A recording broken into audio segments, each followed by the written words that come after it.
All right. Hello, everyone. Thank you so much for tuning in to our Don't Leave the Past Behind historical YA panel at the 2022 virtual NoVa Teen Homecoming. I'm so excited to welcome all of these fabulous folks back for this panel. So I guess I will let you all introduce yourselves. But I am Rebecca. I am a bookseller here at One More Page, and I am so excited to jump into this panel. So let's see, who is next to me? Laura, you are first next to me. So why don't you introduce yourself and give me a real quick elevator pitch for your book. Hi there. Thank you all so much for joining us tonight. I'm L.M. Elliott. I'm a writer of historical and biographical fiction for YA and middle grade and adults. And the book I'll be talking about mostly tonight is Walls. And the elevator pitch is, it is about the shocking overnight raising of the Berlin Wall. I actually wanted to write about it. The idea came to me when I was watching the former president in Helsinki denigrate NATO. And I started wondering if teenagers in particular really knew why NATO was formed in the first place. And so I was at school visits, I started asking them, and I got this kind of like, and then I started asking, do you know about what the Berlin Wall is? And I got this, I know it came down. So I was a journalist for a really long time. I'm always looking for holes in coverage. I thought, okay, they don't know about why NATO was formed, which was Russia's aggressive expansionism immediately after World War II, and what they did in Berlin, and the Berlin Wall going up, as I said, overnight. We can talk about it more later, in 1961. And the way I told the story was to take, it kind of follows along the same formatting as another book that I did on McCarthyism, which was to take two boy protagonists, in this case, one, an army kid stationed in West Berlin with his father. He has a cousin in East Berlin who's been inculcated in anti-Western, anti-NATO dogma. And the conundrum is can the two of them come to trust one another enough before it's too late, before the wall will go up? And it seemed like a really poignant and powerful question to ask at this time of, political divide and tribalism in our own time, and the role of disinformation in that. And the Berlin Wall turned out to be what could be a more dramatic show rather than tell explanation of what the tension of the Cold War was and kind of Russia's longstanding antipathy to Western democracies. That's my elevator pitch. Awesome. Fabulous. Lindsay, you are next. Hi. Yes, I'm Lindsay Smith, and I'm usually the one writing about Soviet historical fiction too. My first novels were actually set in 1960s Soviet Russia, and that's kind of where my area of expertise is. But for my most recent book, The Shadow War, I went a little bit outside of that comfort zone to World War II, actually set in the forests of Nazi Germany in 1942.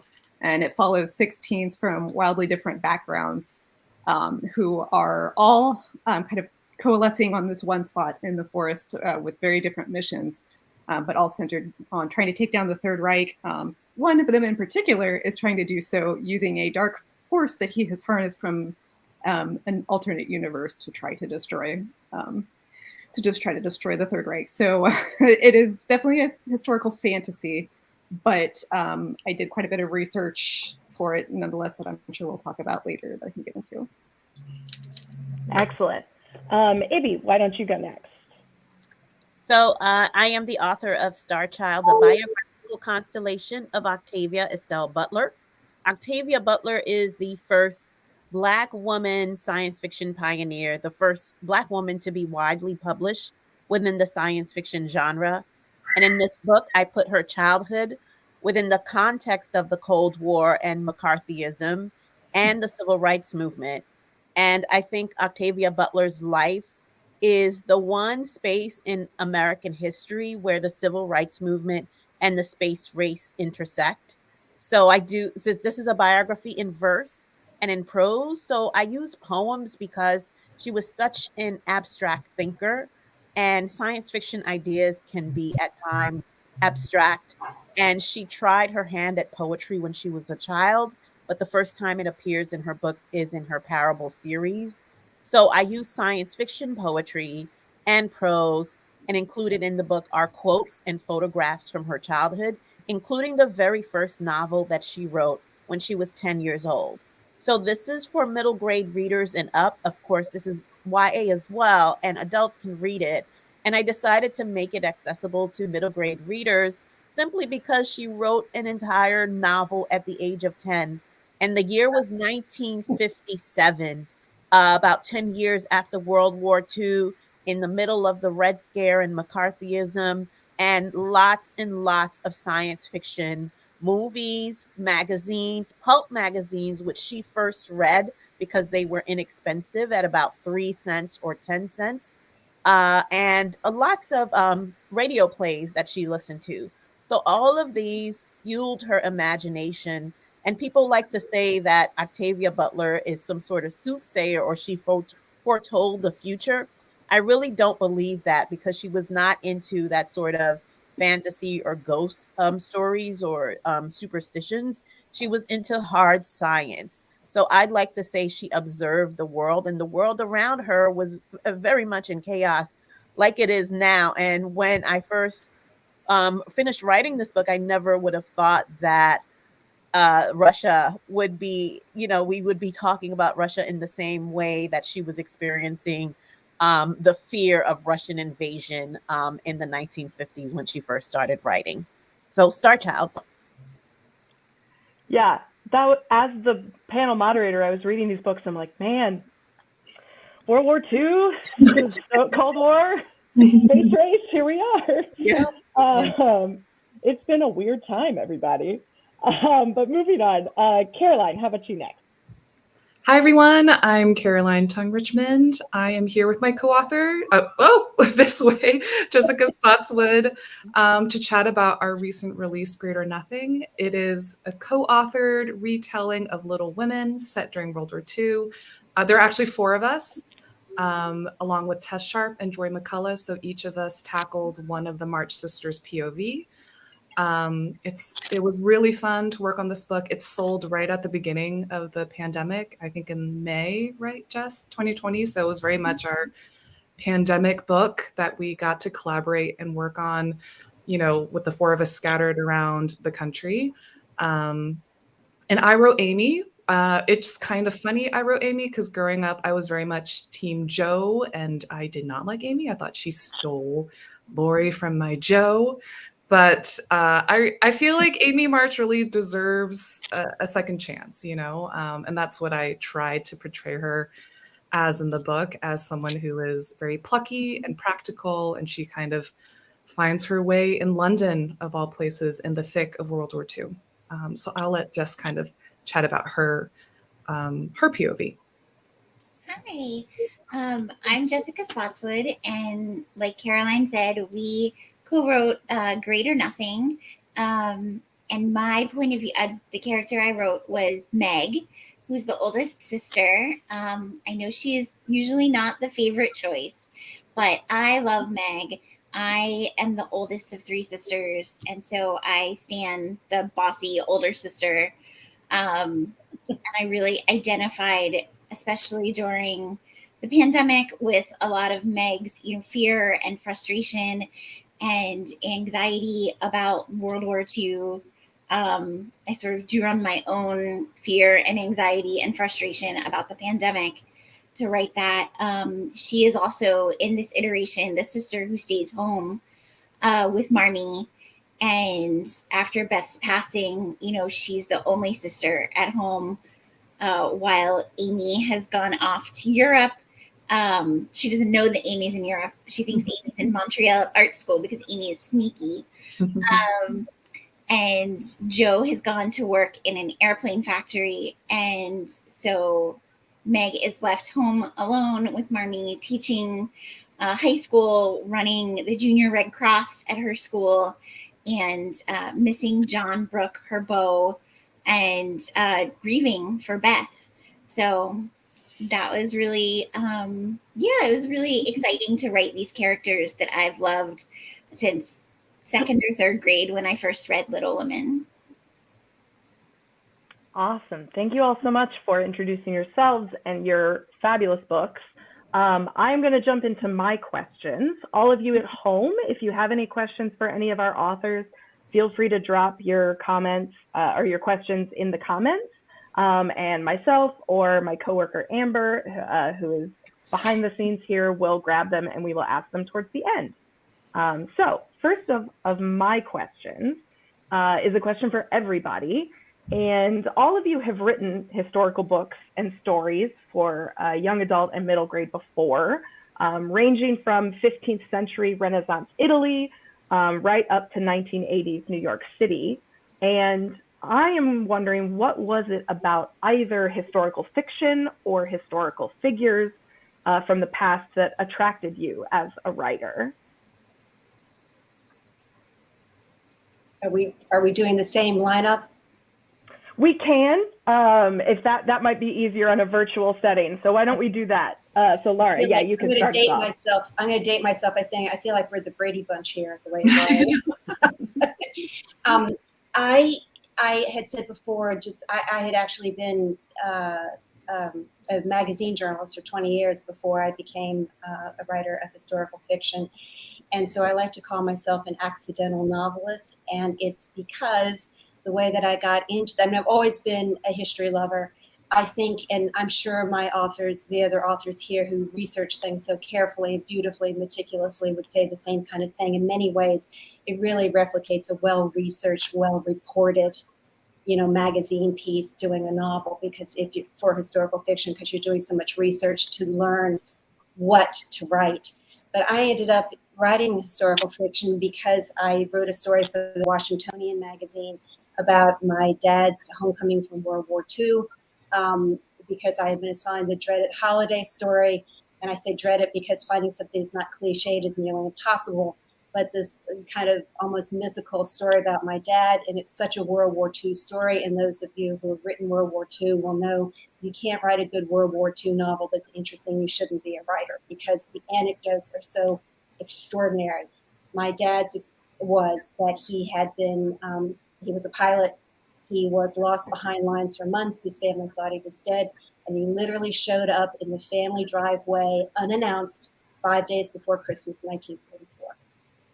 And it was such an extraordinary story that I wrote it as a holiday homecoming thing. And I received so many amazing letters from so many readers telling me their heartbreaking stories of their own Christmases, that I decided that I wanted to fictionalize the story, research it, turn Henry Forrester, the character, into this kind of everyman experience, because I realized that a lot of teenagers were not going to have the great good fortune of knowing World War II veterans.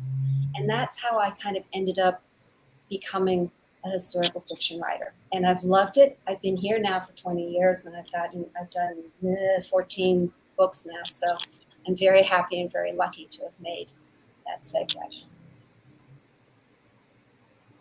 Yeah, so I did mention my background in Soviet and Russian history, literature, culture, and so on. And so that's kind of was my driving interest in wanting to write historical fiction to start. And I did, and my first couple of novels were also historical fantasy about psychic teenagers being forced to spy for the Soviet Union in the 1960s.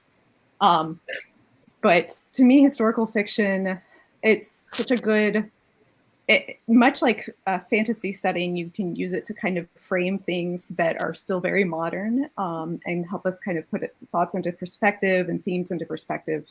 And look at all the ways things have changed in many, many ways that they have not, and kind of draw that out. And especially adding the fantastical element, I like being able to do that to enhance, to just really draw out those themes even more so. And so shifting to the World War II setting, I wanted to, rather than tell a sweeping war epic, I really wanted to tell something extremely intimate, almost kind of claustrophobic in the setting, because it all takes place just in this very confined area in rural Germany. And even though there's a large cast of characters, I've got 6 different points of view. Their experiences, I was researching so many different aspects because they all come from very different slices of life. And I just wanted to just really explore all these different aspects of World War II that you don't really necessarily think about when you see the big sweeping war dramas and so on. So even though it does have big fantasy elements happening in it, I wanted it to feel very personal. And certainly I drew a lot of inspiration too from the things that were going on in the world at the time that I wrote it also.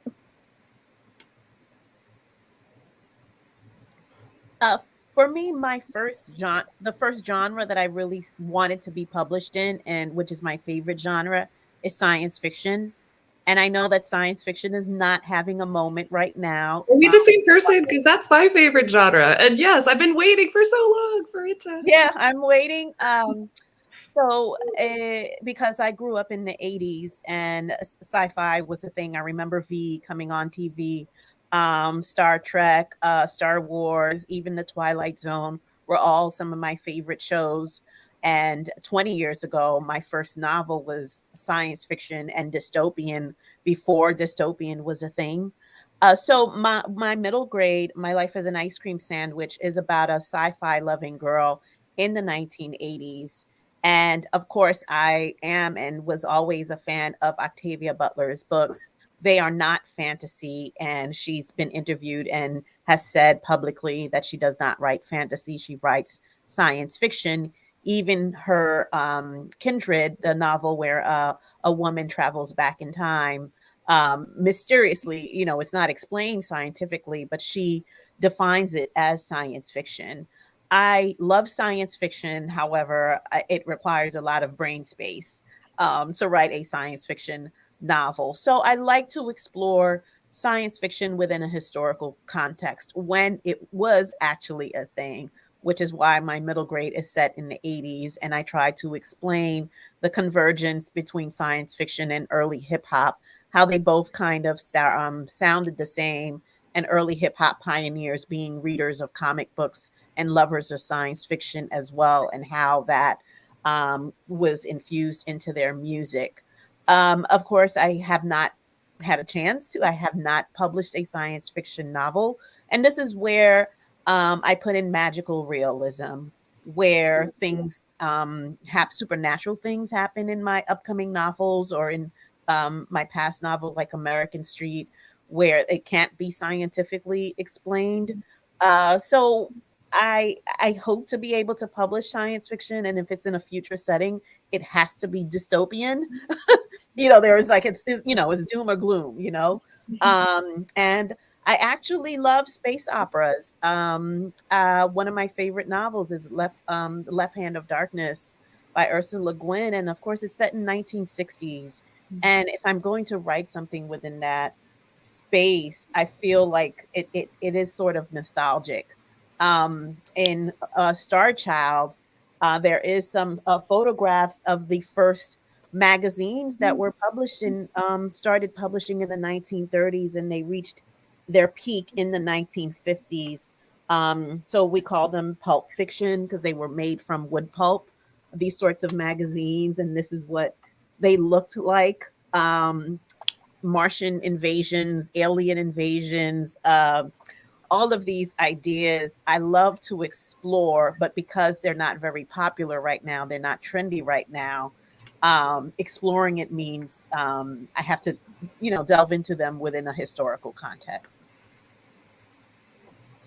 I echo that. Star Trek Next Generation is my favorite show, and I've been waiting, I think, since 2007 for the sci-fi to kind of pick up and kidlit more. So fingers crossed. Let's do it. Let's everybody do it at the same time. It's just we all just sub our books. We all just please someone buy them. But yeah, so we're all going to meet back here when we've all written science fiction novels.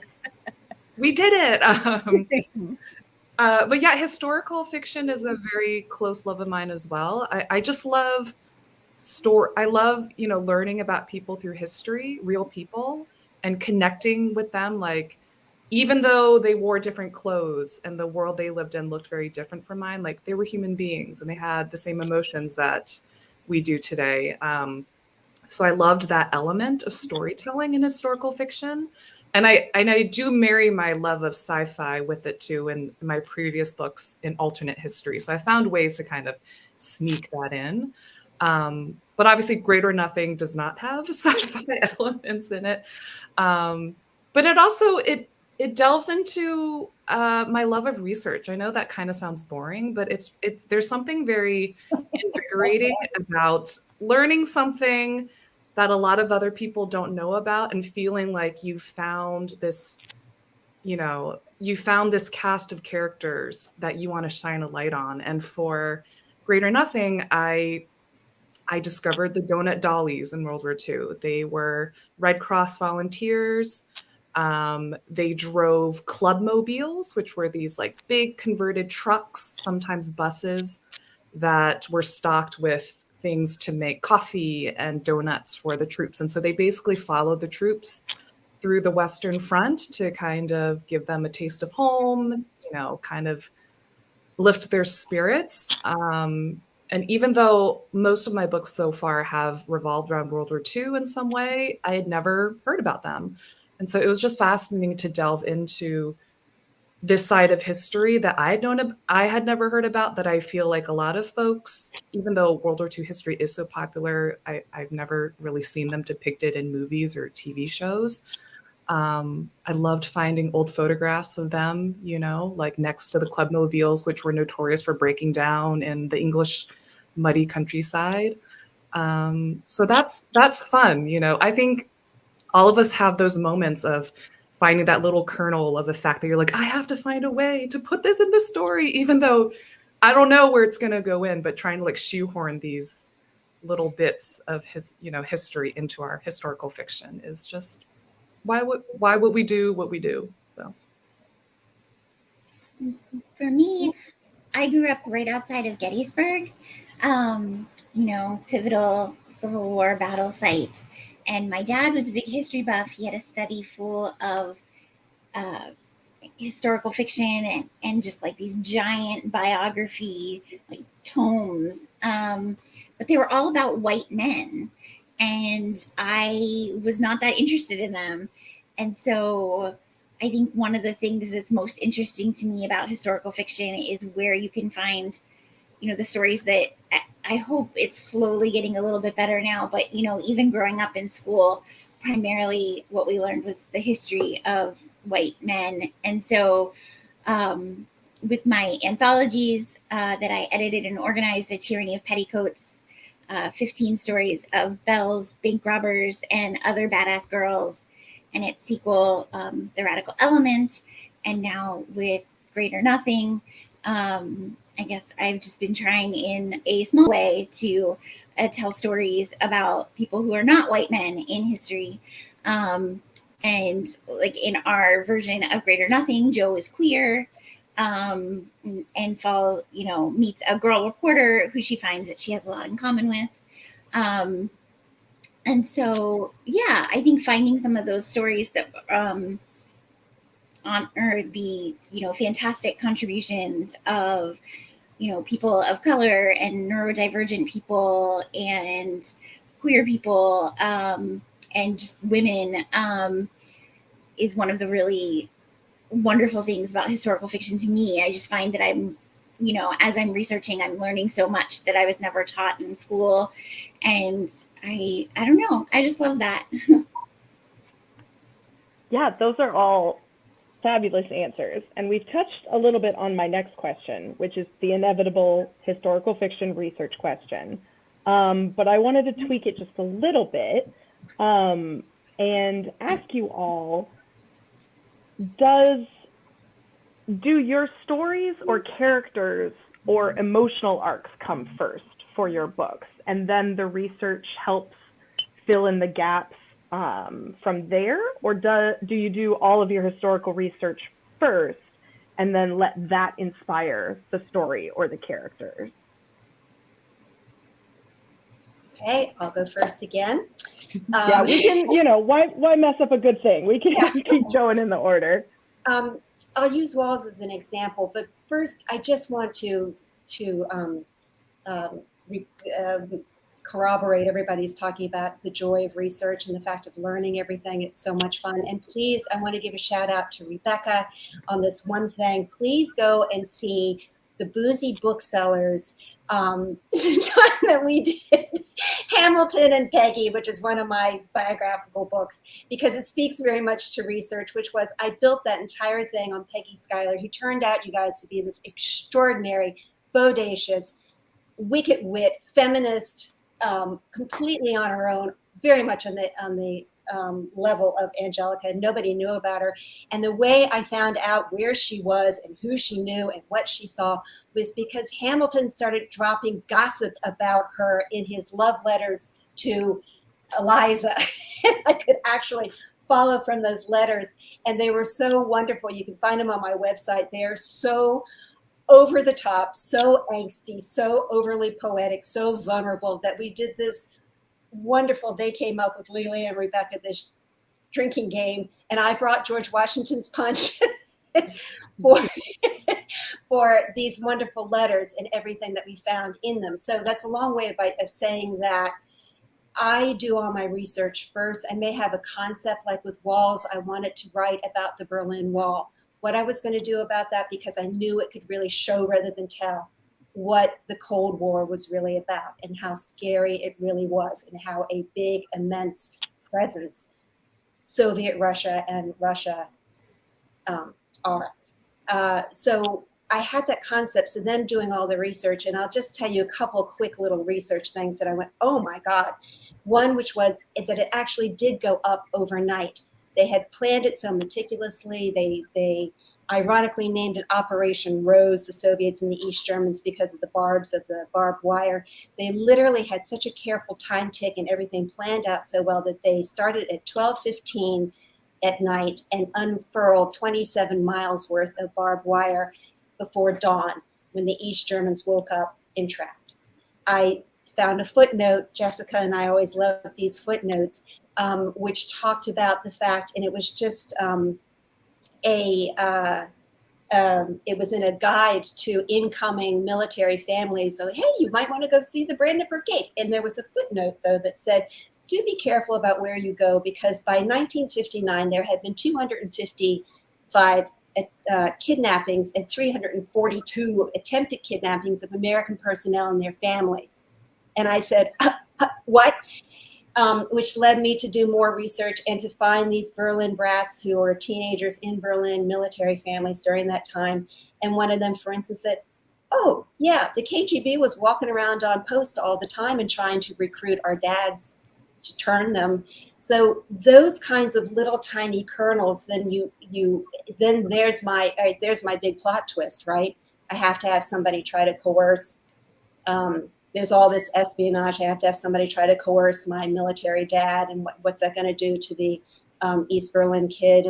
And I just, one last thing that I'll tell you, because I know you guys have so many fascinating things to talk about, but the disinformation at that point, they actually had managed to convince many of the East Germans that the wall was for their own good, that NATO was this warmongering presence that wanted to invade at any moment to take over their workers' utopia.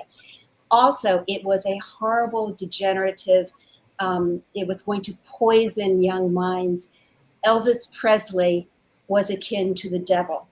And wiggle hip dancing, free dancing, where girls and boys are facing one another and wiggling their hips, was going to completely obliterate the good socialist mind. So much so that if you got caught listening to Western music, you heard the radio, radio floats on air, right? It's free, it's like imagination. And these kids could hear it. If they got caught by one of their peers who would turn them in to get in good with the authorities, they could be accused of cultural barbarie, which was akin to sedition, is literally culture corruption, and they could be sent to re-education camps. So all of that kind of research tells me what's going to be facing my characters, what kind of fears will be shadowing them, what do they have to overcome in their growth arc. Yeah. Okay. So for me, it generally, I'll come up with just like a rough, not necessarily the characters so much as what sort of challenge I want a character to face, and then what's the worst possible character to have to face that challenge.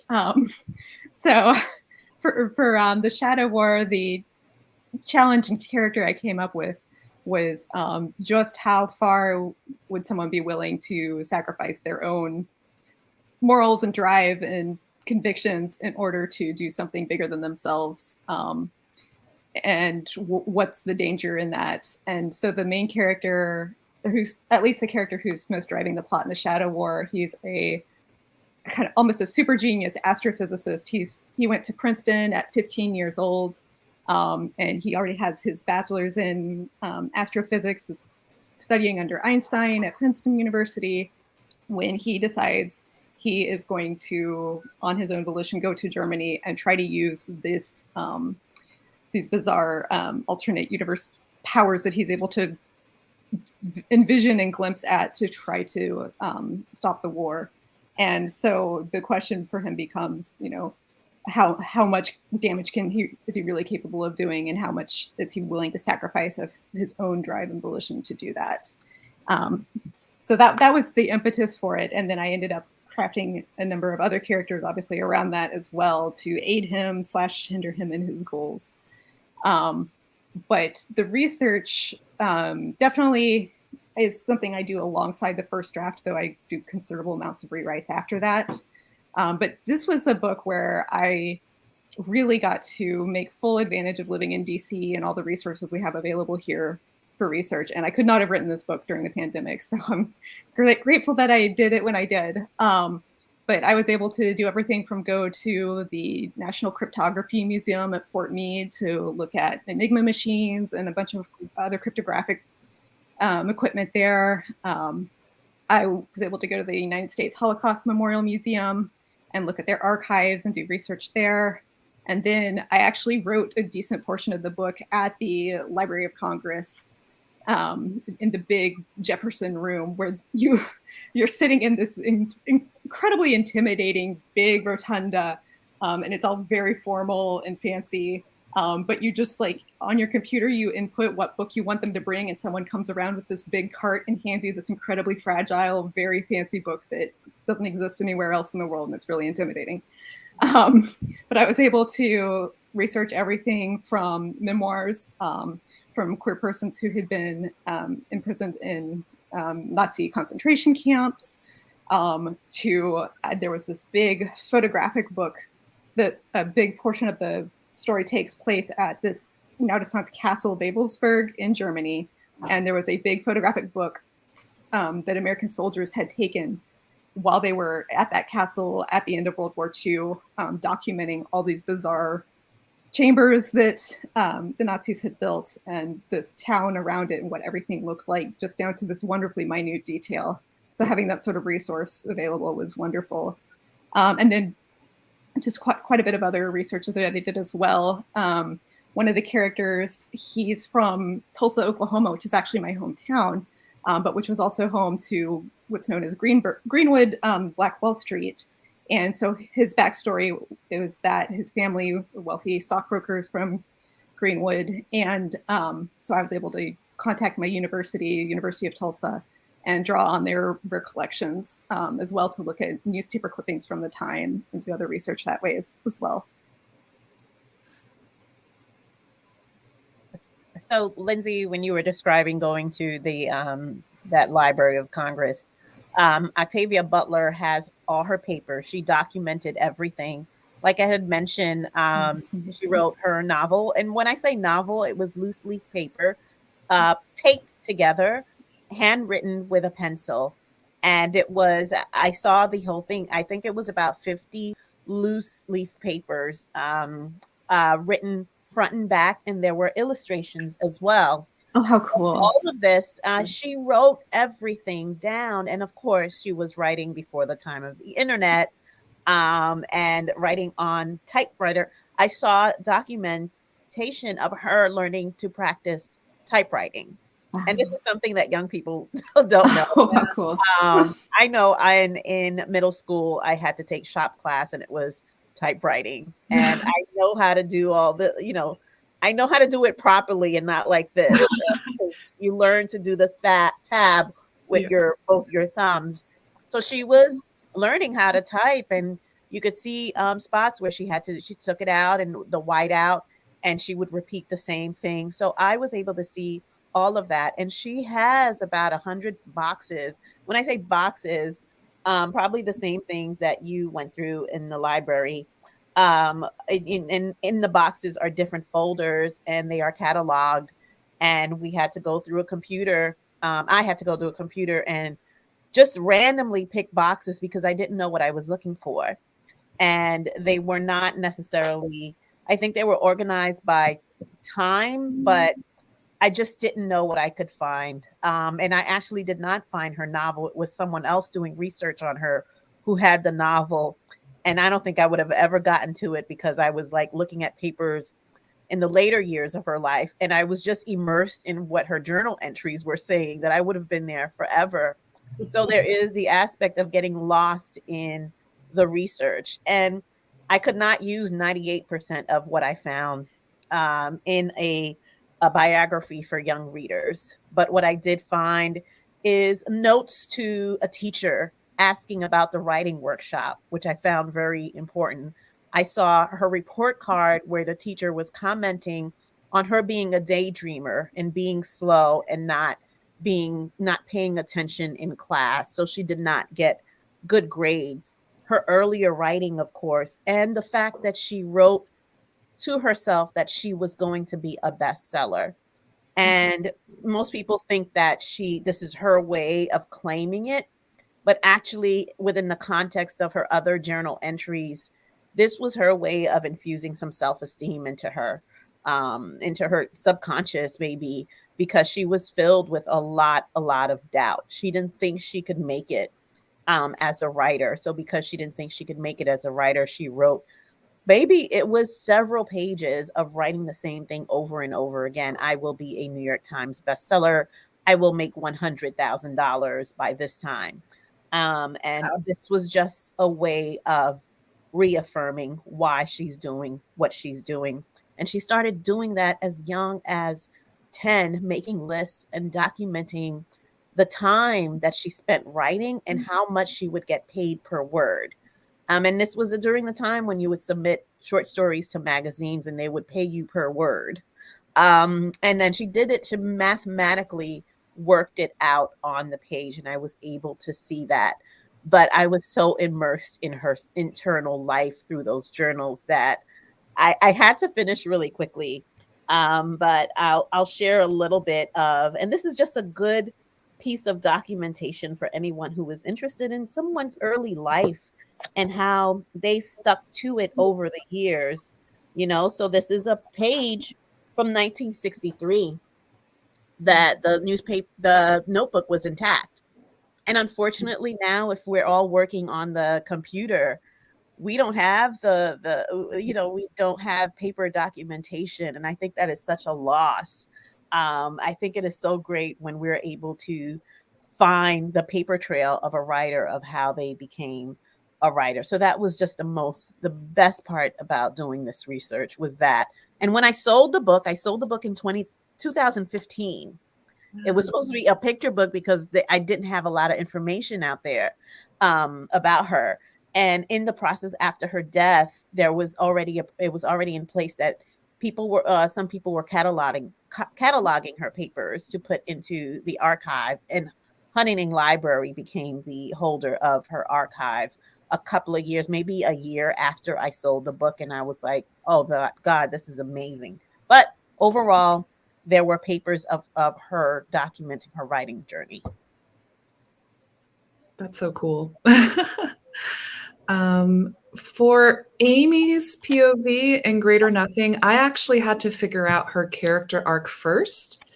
Mostly because of the co-author process. We had to make sure that, so Beth's point of view is in verse, and they're kind of interspliced through the other sisters' chapters, but Joe's, Amy's, and Meg's POVs are in prose.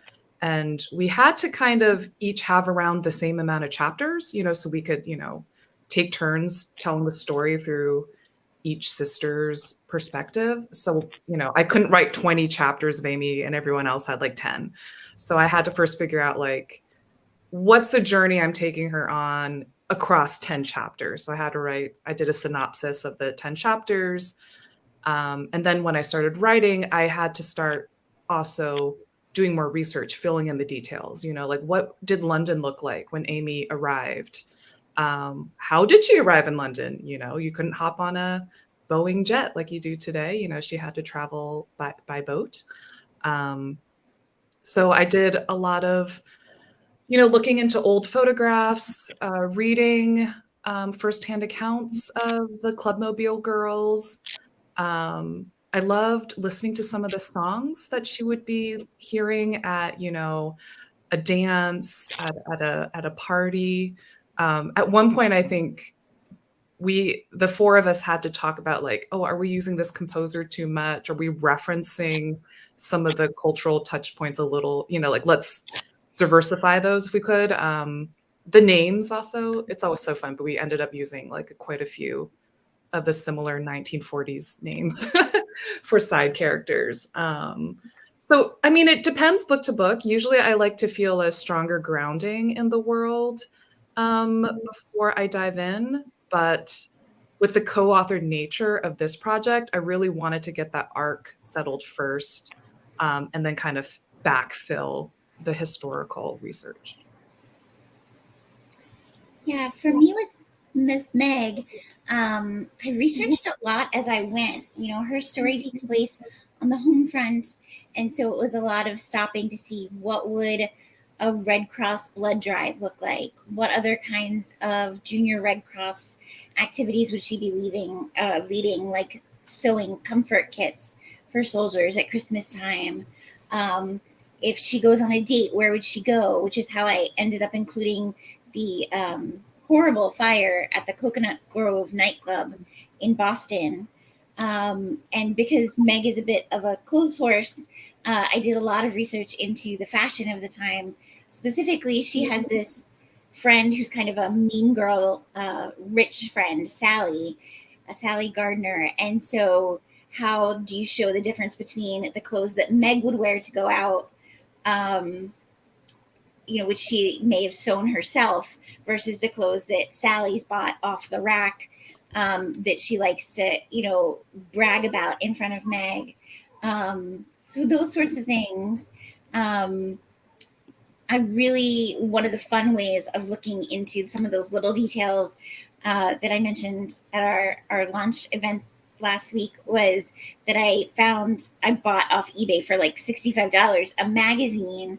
I think it was a Glamour magazine from fall 1942. So I actually have Meg reading it, and then I was able to reference some of the specific articles.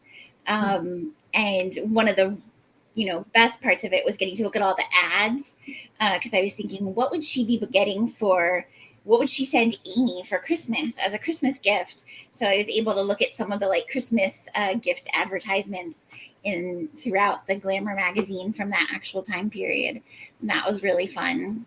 There's also a lot of great sewing patterns online that could serve as fashion inspiration. And I love it when they actually describe what the different pieces are and like what kind of waistline it is or what kind of details it has, because I do not know those details and I do not sew myself. So it was helpful to be able to steal some of that language for Meg.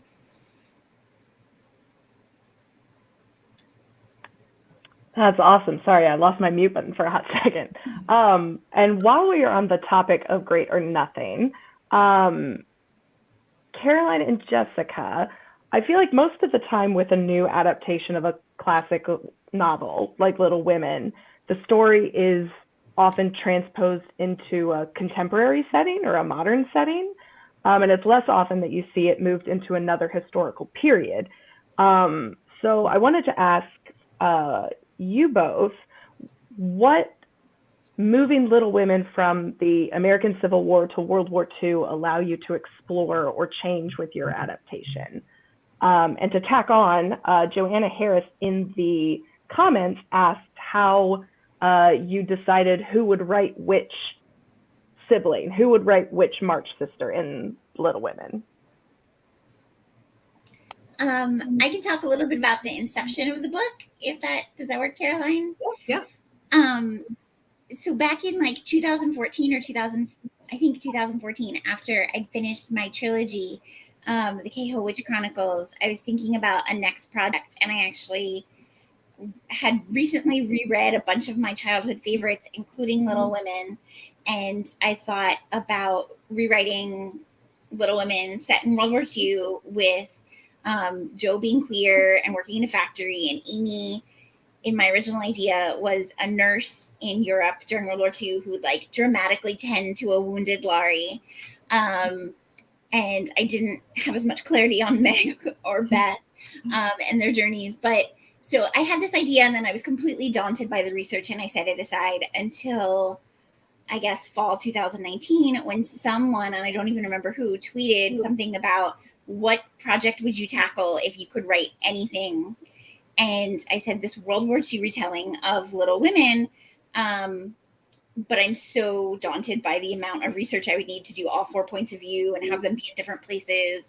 And our co-author Joy responded and was like, but what if you co-wrote it with several other people and each person took a March Sisters point of view? And what if I was one of those authors? And I loved it. I was like, yes, I love that. But my husband and I are foster parents. And so at the time, we had a kiddo who was just about to be reunified with his dad, which was awesome. But like the way that works with court dates approaching is they're basically like, your 3-year-old may go live with his dad in 2 weeks on this court date, or he could be with you for another 3 months. No way to tell until this date. So I was very frazzled, which is to say, so I was like, Joy, I love this idea, but can you please be in charge of it? I delegate this idea to you. And so she asked me which character I would want to portray. And I chose Meg because, like I said, I know she's not the popular choice, but I really identify with the bossy older sister who's a big perfectionist. And so I was like, I will try. I don't know what Meg's story is going to be yet, but I will try to make it interesting. And then Joy reached out to Caroline and Tess. I think she sort of decided who would write who from there. I kind of don't remember exactly how it worked. Caroline, do you? Well, by the time Joy contacted me, Tess had picked Jo. And so Okay. it's like, do you want to write Amy? And I'm like, and that was right not too long after the Greta Gerwig adaptation had come out. And I loved it. And I loved Florence Pugh as Amy. I loved Timmy as Laurie. They are very much who I envisioned in my version of Little Women. And so I said, of course, I'd love, I felt like I really wanted to revisit a character that growing up I didn't like very much, but now I really saw all these lovely redeeming qualities in. So it was exciting. It was a lot of fun to collaborate on a book when there was so much anxiety and fear going on in the world. And even though the book itself deals with very, very heavy topics of war and death and illness, it was a true joy working with my co-authors, and also having like Amy and Laurie fall in love was just a lovely thing to escape to, in a time when, like none of us have really lived in a pandemic of this size before, right? And I haven't really written romance in a long time, not since my debut. My books just focused on friendship. They didn't really have a love interest. So it was a lot to live up to and a lot to redeem, to have Amy and Laurie who, I think a lot of people are still very much team Jo and Laurie and hoping to kind of do them justice. I think there was another part of the question. Oh, the World War II angle. What we did, what were we able to do differently? I really wanted Amy to grapple a bit with her privilege. She's very pretty. She's the youngest of the family. She's from a very white town. And so even though it's not a huge part of the book, I really wanted to write about the diverse faces she would have met on her journey, but that just are never really told in our traditional World War II movies, TV shows, books that are very focused on white soldiers. So I did some research into the Chinese British community in London at the time, and it was very small. So it was a bit tough kind of figuring out like, well, where did they live? Where did they come from? How were they treated? And I also have her interacting with an African-American serviceman at one of the Red Cross clubs. I wanted her to grapple with the segregation of the era of coming from a family that prides themselves on being abolitionists, but how does she, deal with racism in real time? So I wish I could have delved into it more. There's just so much to explore, but I hoped, at least from my version, that we see Amy kind of having to interact with that and kind of figure things out. Yeah, and for me with the World War II setting, I think I just wanted to explore women's changing roles. That was such a time where women were able to sort of step forward and take on some traditionally male roles, like with Jo working in the factory, and with Meg. Meg is the more traditional sister, but I was reading that Glamour magazine from 1942, and there was a whole article on war wives and how they were supposed to be cheerful and keep their soldiers' spirits up and never complain. And I was like, oh, barf. So I really had Meg grappling with, she's grieving her sister. She's missing her other sisters because they're all in a fight and not really speaking. She's, her father is in the Pacific. And she's feeling a lot of anger and mourning, but then Marmee is telling her, like, no, I don't think you should, I wouldn't worry John with any of that. Like, I would keep that to yourself. And she just feels ready to explode. And so I tried to delve into that sort of toxic idea of positivity. And that was, I don't know, that was fun for me. Yeah, that's great. That's a really great answer. Moving to the chat, we have a question from Caitlin Geyer, I hope I said that right. And they are, Amber and I did it at the same time. Who are your favorite authors to read when you want to be inspired to write?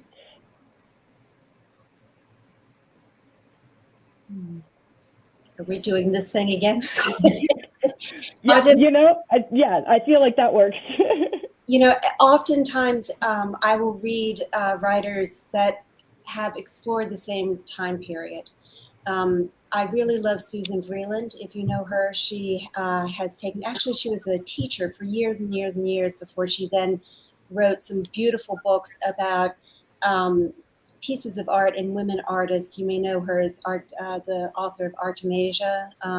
She's beautiful. She's a wonderful writer. So for Ginevra, for instance, my 15th century Italian, I read a lot of Susan Vreeland because I was writing about the first, the Leonardo da Vinci's first painting, first portrait was of this 16-year-old poet named Ginevra da Benci.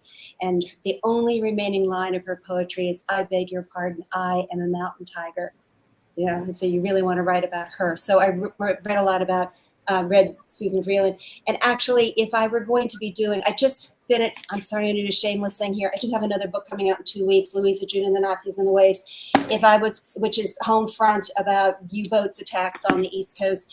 If I were going to do another World War II book next, I would read an author I'm afraid I just recently discovered, but Sharon Cameron. She's wonderful. And she wrote The Light in Hidden Places and Bluebird, and she's a beautiful World War II writer. So I will confess that the pandemic has actually made it harder for me to read, not easier. So I'm going through a bit of a drought there, but I definitely have been reading a great deal of romance novels just for the wonderful, raw, emotional connection there. And then a great deal of sci-fi and fantasy too, because that's also very near and dear to my heart. N.K. Jemisin and Tamsin Muir, Robert Jackson Bennett, I could go on and on. I just really, I look for different things in different genres. I mentioned the emotion and character drive and romance, and then the intricate world building and lush descriptions and sci-fi and fantasy. And then, of course, young adult is so great just for that rawness, just that very tapping into all the wonderful messiness of teenage emotions and so on that can really inspire not only YA books, but any book, I think. So yeah.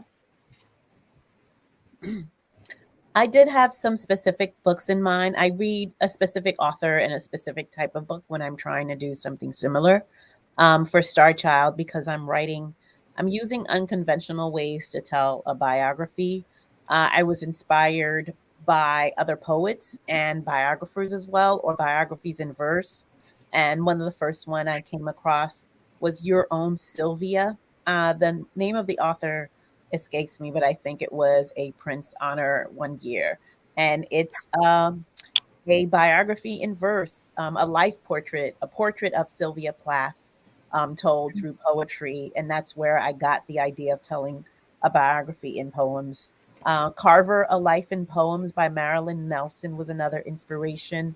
And for science fiction poetry, Tracy K. Smith has Life on Mars, and I was really inspired by that. I am actually working on a contemporary YA novel infused with magical realism and American history that comes out next year.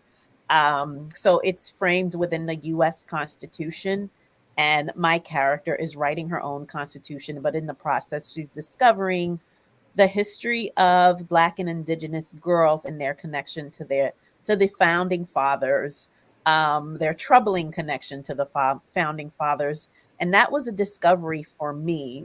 I don't think I mentioned just the joy of discovery while you're doing research, and then you find that nugget that you could put into the novel, and it's just a nice surprise. So so I'm in the process of, I'll get too far in the research because it's hybrid nonfiction. There's some nonfiction passages that my editor says I should put into the novel, but I kind of want them to stand out on their own as a sort of a research paper for her. But she says it breaks the narrative. What do you think? Does that sound like, if you have like a nonfiction nugget of information that's just too juicy, do you think I would infuse it into the novel, into the storytelling, or should I have just 2 pages of just nerding out? I think if it's juicy enough, go for it. Yeah, I would, and it also, if it would really punctuate what you might do in the following pages. That's what I did with Walls, because there was so much history that was so kind of shocking and startling, like the photograph I was just holding up really fast. But that's what I would advise with this, not the photograph. I don't know if you'll all be able to see it, but the mad, frantic escape. There's actually a child being dropped 3 stories into a tarp onto the other side, into the free side of Berlin. So something like that, what you're talking about, will have such potency that you can then, that's my 2 cents. Yeah, I think I'm going to set it off with different font. So, and then the story starts. So good. I'm going to push back on that. Thank you. Thank you for that. Tell them to email me. Chat can chime in too. But I love all this to say, I have not seen anybody do that. So I'm asking other authors as inspiration of what I can do. I'm not one of those authors who says, oh, they did something similar, I'm not going to read them. I absolutely need to read other authors who do something similar. Yeah. I'll go quick. A book I come back to often is The Hunger Games. I mean, when I want to learn about pacing and how to like introduce characters quickly and get you invested, I read the first chapter of that book and I'm just like, how did she do it? Like, she sets up this whole world, makes you care about Prim. By the end of that chapter, you just get ready. You're just going to sit wherever you are and just like finish that book in one go. I still go back to it, usually with every book I write, just to kind of learn from that, those first few chapters. I read a lot of historical fiction. That's been my favorite since I was a kid. And some of my recent and past favorites are Codename Verity by Elizabeth Lean, and really all of her stuff. Stacey Lee, everything by Stacey Lee, but I think Downstairs Girl might be my favorite. Ruta Sepetys, all of her work as well. I love Out of the Easy, which is maybe not as well known as some of her other ones, but it's set in New Orleans in the 50s, and it's really lovely. And then if you haven't read Bethany Morrow's So Many Beginnings, which is a Little Women remix, it's set in it's still set during the Civil War, but it's set in the Free People's Colony of Roanoke. And the March Sisters are formerly enslaved in her remix of the story. So it's really, really amazing. I'll add Melinda Lowe's, of course, the last night at the Telegraph Club, the details of 1950s Chinese American San Francisco are just exquisite. Y'all actually anticipated my last question because we are about at time and I panic prepped like 10 million more questions. But I want to close out really quick with maybe Laura, Lindsay, and Caroline. You can add a historical fiction book that you would recommend right now. I would recommend another one of the classical remixed ones, and it's What Souls Are Made Of by Tasha Suri. It is a Wuthering Heights remix coming out in July of this year. Oh, I'm so excited. That one. I've been wondering why people haven't done something about Wuthering Heights. Thank God. I recently read Sharon Cameron's. That's why I keep talking about her. But her book Bluebird is really, really, really interesting, and it's set in the United States after the war.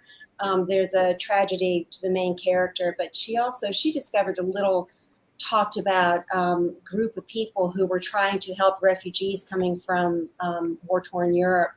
It's really fascinating book. I would recommend Yekaterina Sedia. She's a sci-fi fantasy author, a Russian-American author who's written, I forget the name of her collection of short stories, but they're fantastic. But then I would also, a book for right now, I would strongly recommend reading Anna Politkovskaya's essays on Putin.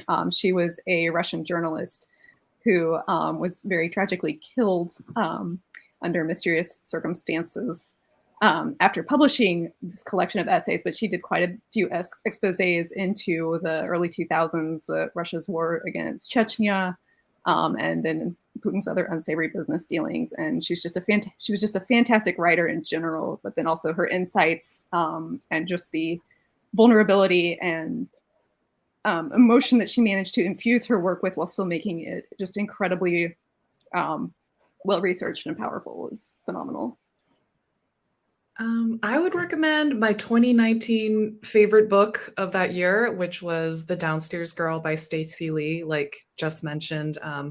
Stacey just writes incredible historical fiction with beautiful voices. I loved how she shines a light on communities in history that are often overlooked. So The Downstairs Girl follows a Chinese American teen in the Reconstruction South.